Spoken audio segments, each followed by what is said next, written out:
Crosslin. Welcome to Family Science Summer Safari, where your adventure begins in your own backyard, or in this case, in your front yard. We're today going to be looking at living and non-living areas around your house. And there's a lot you can learn, especially if you map it out, survey it, and learn to use a compass to orient how your house sits in the neighborhood. So let's take a look at this house. The first thing I want you to notice is the house itself. That house is built on the land. So any of the rain or anything that used to be there is now moved away. So when the rain hits this house, it comes down the roof and in through the gutters and into the ground. So that automatically changes a little bit of the living and non-living aspects of the house. So it's your house. Take a look at the roof, take a look at the gutters, and think of what that place used to look like before your house was built there. For example, these maple trees here, they're probably about 40 years old. But this used to be a forest with tulip poplar trees that were probably 4 or 5 feet in diameter and 100 years old. Those have been cut down where your house has been built and new things have been planted here. Now we have the grass. Now that may look like grass, but it's your house, so we're going to take a closer look to see exactly what's growing there. And there's trees like this maple tree and bushes and shrubs and a lot of things that people plant. All of the organisms, the plants that you see, the birds, the insects, the raccoons, the squirrels that might visit are the living things that come to your house. The non-living things, and you can make a list of these, are like the air, the rocks, the temperature, the sunlight, and all the things that are not living or have never been living. So a trick question I might ask you, if you find a piece of wood down here on the ground, is that living or non-living? You'll probably say, oh, it's wood, it's dead, it's not living. But a scientist will say that that is living or organic material. So if you ever were living, you're always considered organic or living material. Let's take a short tour to point out some of the living and non-living areas of this house. So here's the front, and you can see that this sidewalk represents concrete that's been poured, non-living. This metal frame and part of the fence, non-living. But crawling up is this vine. You can see the tendrils, and they've cut some of it back, but it's actually going right up this tree because there's another example of two plant species, parasite and host, because that tree is getting no help from that vine coming up it. But both of them have adaptations to help them survive. And also, speaking of adaptations, here is a seedling of a maple leaf. That's the seeds come down. Here's a maple. You can tell by the sugar maple by the sugar cube right there and the 3 lobes. And this is kind of cool. So a lot of things are trying to grow here. And let's take a look right over here on the ground. And so if you look here, you might think it's just a yard, but if you dropped, for example, and sat down with your hand lens, take a coat hanger, open it up, drop it somewhere in your yard, and then count all the different species of plants that are in that coat hanger. Maybe you just have grass, but if you're like me, and this one right here, I'm counting dandelion, here's some in a yard violet, here's some grass, here's something I don't know, there's different types of grass, there's this plant here. There's a lot of things you can find right here. And there's an app I use, it's called iNaturalist. iNaturalist is a free app where you can take a picture and it'll tell you what they think it is and what location it's supposed to be.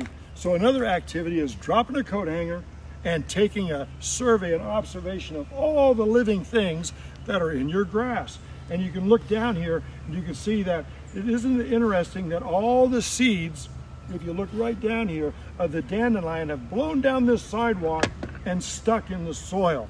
So nature is tenacious. It tries to grow. In fact, let's look for some examples of where nature is trying to crack through some of this non-living area. Let's go check out the alley.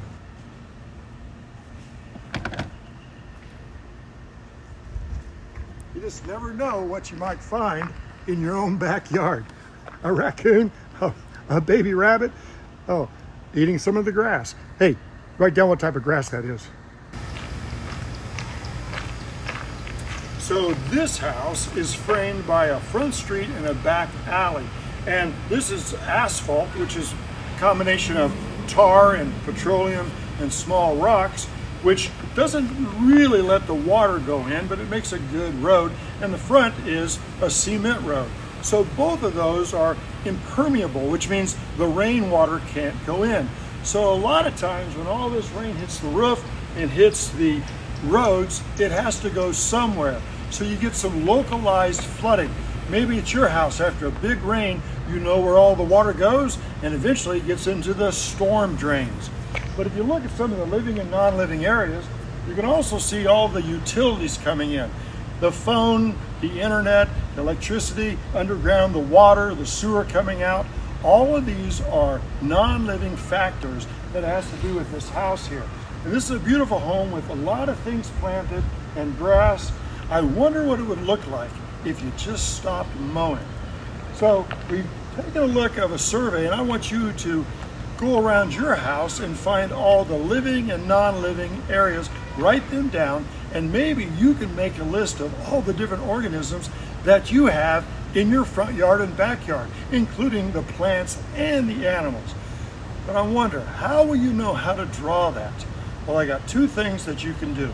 Number one, get online, go to Google Earth, and take a photograph of your house, and then trace it out. That will be your map. And number two is something that's been around for a couple thousand years. Let me show you what I mean. All right, so you've got online on Google Earth and you downloaded a map, or you saw it on your screen and you traced it, so you have a map. So what do we need with a map? Well, I'll give you a hint. Here is a stone that's been around for a long time, and this stone is pretty special.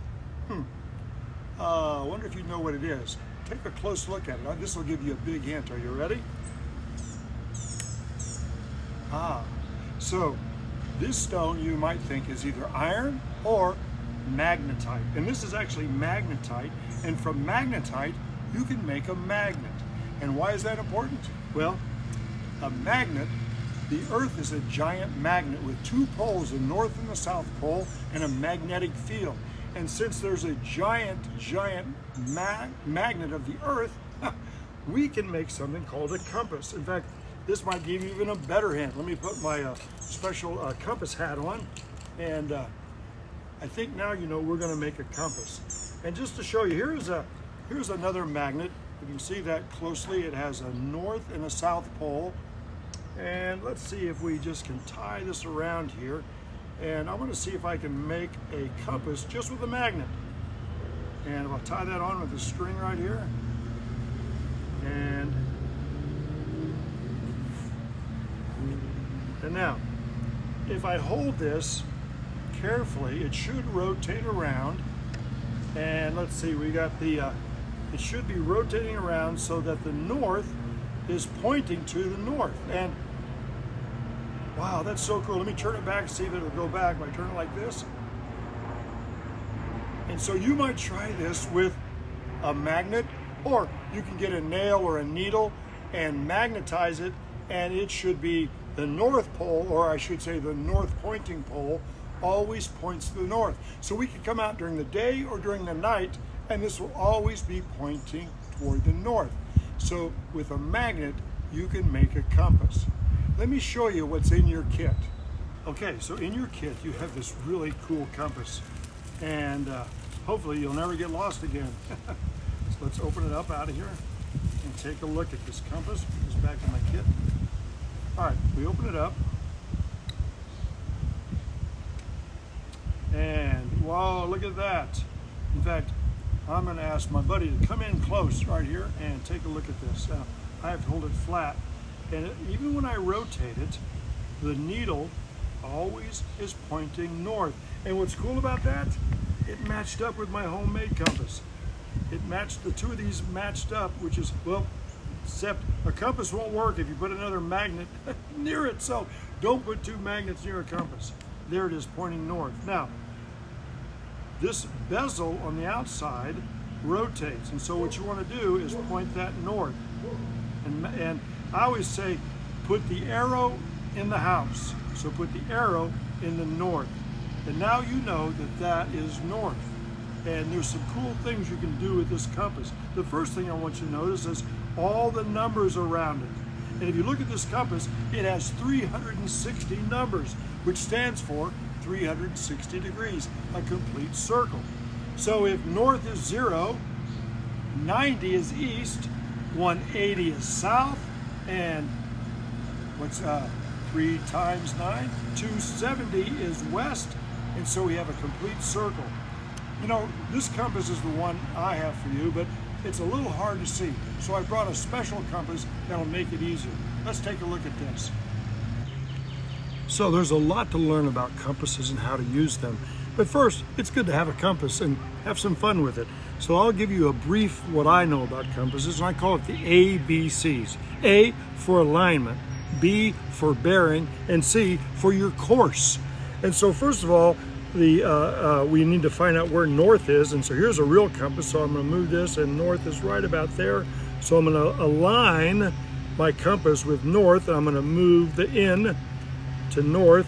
And when you do that, I'm going to get my boat pointing into the north, just like this guy is here.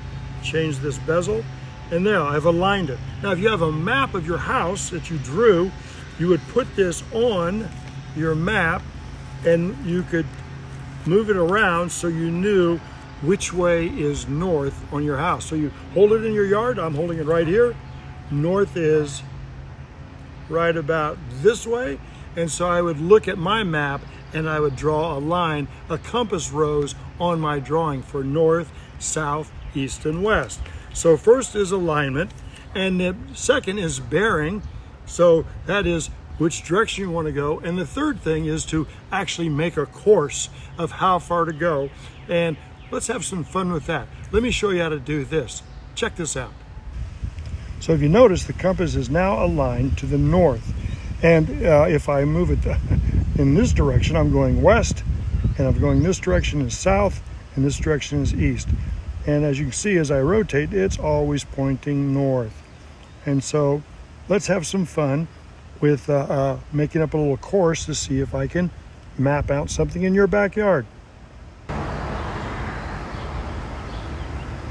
So I have my compass aligned to the north, and I'm going to go from the green frog to the bumblebee, and I need to go southwest.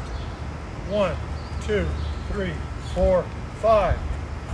From the bumblebee to the gator is due south. So now I'm going to look and go directly south. 1, 2, 3, 4, 5. And now from here, I want to go west to the swing set. So I'm using my compass. I'm aligning it. Let's see how many paces. Due east. That's east. That's west, north, south. Here we go. 1, 2, 3, 4, 5, 6, 7, 8. And I have one more direction to get back to the frog. And this is going to be north, northwest. Here we go. 1, 2, 3, 4, 5, 6, 7, 8. Now that was easy. Let's try it one more way. This time, I want to cover my eyes so I can't see where I'm going. I can only see my compass. Now, you know, after you've made out your course and your directions, let's have some fun. Take your Science Summer Safari bag, and it's breathable, so put it over your head so now you can only see your compass. And so, let's see if my directions are good.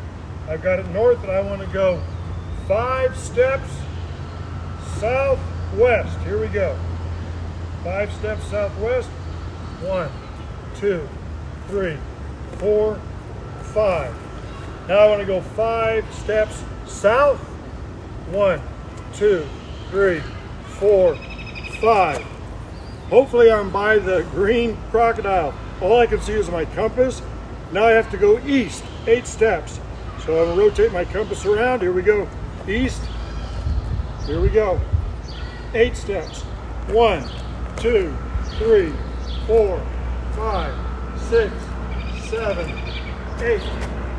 And finally, to get a home, I have to go north, northwest. Here we go.